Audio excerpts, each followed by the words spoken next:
साथियों नमस्कार।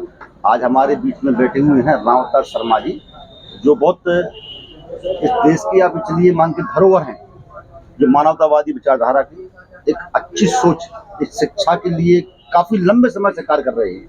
आज हमारे इस चैम्बर में आए हुए हैं, हमारे बीच में आए हुए हैं। चलिए साथ लेते हैं परिचय सर का। सर आप दीजिए पहले परिचय अपना। देखिए वकील साहब, मैं एक सामाजिक कार्यकर्ता हूँ और जहाँ भी अन्याय, अत्याचार, भ्रष्टाचार, महिलाओं के ऊपर बदसलूकी, किसी भी गरीब मेहनतकश जनता के साथ उत्पीड़न मैं देखता हूँ, तो हम एक वैज्ञानिक चिंतन, जनतांत्रिक चिंतन लेके चलते हैं। खास तौर पर आज़ादी आंदोलन की गैर समझौतावादी धारा, जिसमें शहीद आजम भगत सिंह, नेताजी सुभाष चंद्र बोस, राम प्रसाद बिस्मिल, अशफाक उल्लाह जैसे चरित्र जिस दिशा में काम करते थे, गैर समझौतावादी धारा जिसको आगे चल के क्रांतिकारी धारा के रूप में भी जाना जाता है, तो मैं उसी विचारधारा, उसी धारा के तहत काम करता हूँ।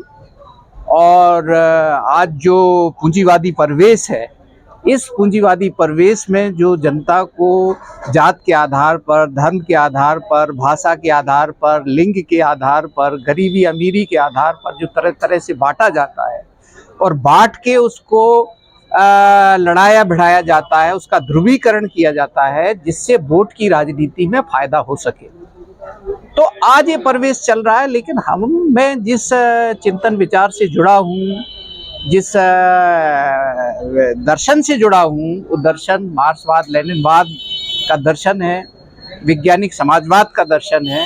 उस दर्शन के आधार पर हम सामाजिक चेतना, सामाजिक जागरूकता का काम करते हैं। और हमारे देश में आज़ादी के बाद जो पूंजीवादी तंत्र और ढांचा काम कर रहा है, इस पूंजीवादी तंत्र और ढांचे को उखाड़ फेंकने के लिए और इसकी जगह पर वैज्ञानिक समाजवाद, जनता की जन चेतना, जन आंदोलन, जन संघर्ष से जनता की वैकल्पिक राजनीतिक ताकत को जन संघर्ष समितियों के माध्यम से विकसित करके उसको हम लोग हासिल करना चाहते हैं। तो ये हमारा मकसद है। अच्छा सर, मैं चीज देखा है, अभी आप देख रहे होंगे कुछ समय, जैसे आपने कहा वैज्ञानिक दृष्टिकोण, तो वैज्ञानिक दृष्टिकोण शिक्षा से आएगा।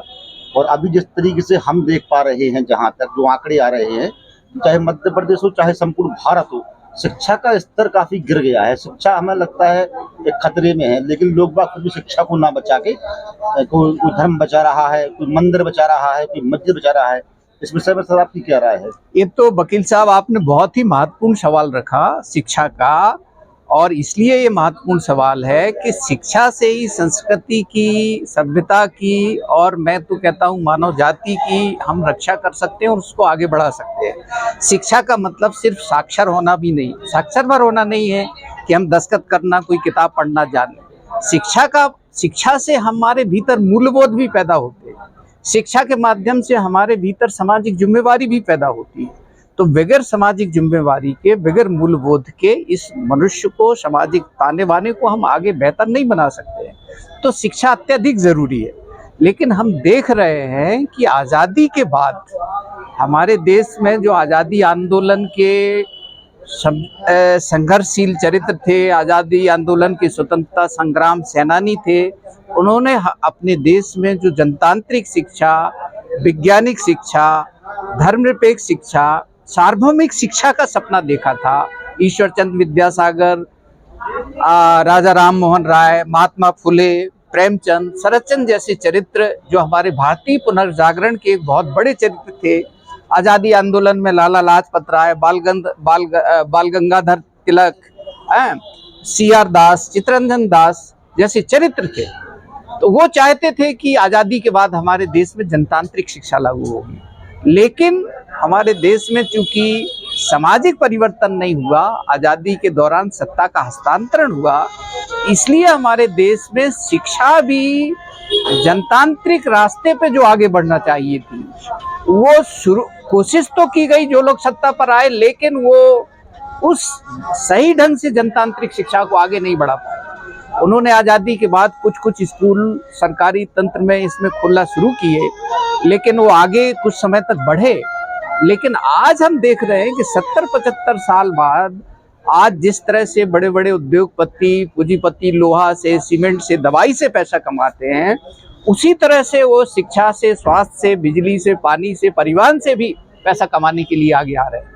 जबकि शिक्षा कोई लाभ की और मुनाफा कमाने की चीज नहीं है। शिक्षा एक जन कल्याण का मकसद है और एक जनतांत्रिक सरकार का सबसे महत्वपूर्ण जिम्मेवारी है, क्योंकि एक जनतांत्रिक सरकार आम जनता के खून पसीनों के टैक्स से तैयार होती है। हमारा टैक्सेशन कितना ज्यादा है, अभी 10-15 साल के भीतर ही हमारा 12% से हम 20-22% तक जीएसटी में पहुंच गए हैं। तो हमारा टैक्सेशन बढ़ रहा है, लेकिन जो सरकार हमसे टैक्स बढ़ा रही है, उस टैक्स की एवज में उसको हमारी जो जिम्मेवारी लेना चाहिए जन सामान्य की, खासतौर पे उसकी जिम्मेवारी शिक्षा से शुरू होती है, फिर स्वास्थ्य तक जाती है, फिर बिजली, पानी, परिवहन के बाद इन तमाम चीजों में जाती है, फिर तो रोजगार का भी सवाल महत्वपूर्ण सवाल है। लेकिन सरकार आज सिर्फ जन सामान्य से टैक्स के माध्यम से उसको निचोड़ना चाहती है। आज की सरकारें, सत्ताधारी, चाहे वो कांग्रेस हो, बीजेपी हो, जो भी हो, ये सभी जो है गरीब मेहनतकश जनता को निचोड़ना तो चाहते हैं, लेकिन उसकी एवज में अपने जनतांत्रिक जिम्मेवारियों को किसी भी ढंग से निभाने के लिए तैयार नहीं है। इसलिए आज जनता को जनतांत्रिक सोच विचार के आधार पर, वैज्ञानिक सोच विचार के आधार पर सचेत होना होगा, जागरूक होना होगा, और उसको वोट की राजनीति से ऊपर उठ के जनता के जन संघर्ष की, जन आंदोलन की राजनीति को तैयार किया जाए। हम वोट में भी जाएंगे, हमारे एमएलए, एमपी, सांसद भी बनना चाहिए, लेकिन इससे ज्यादा जरूरी है कि हमारी जन संघर्ष समितियों से हमारे सही नेतृत्वकारी चरित्र पैदा होना चाहिए, जन आंदोलनों से पैदा होना चाहिए। सरकारें किसी की भी बने, यदि जनता सच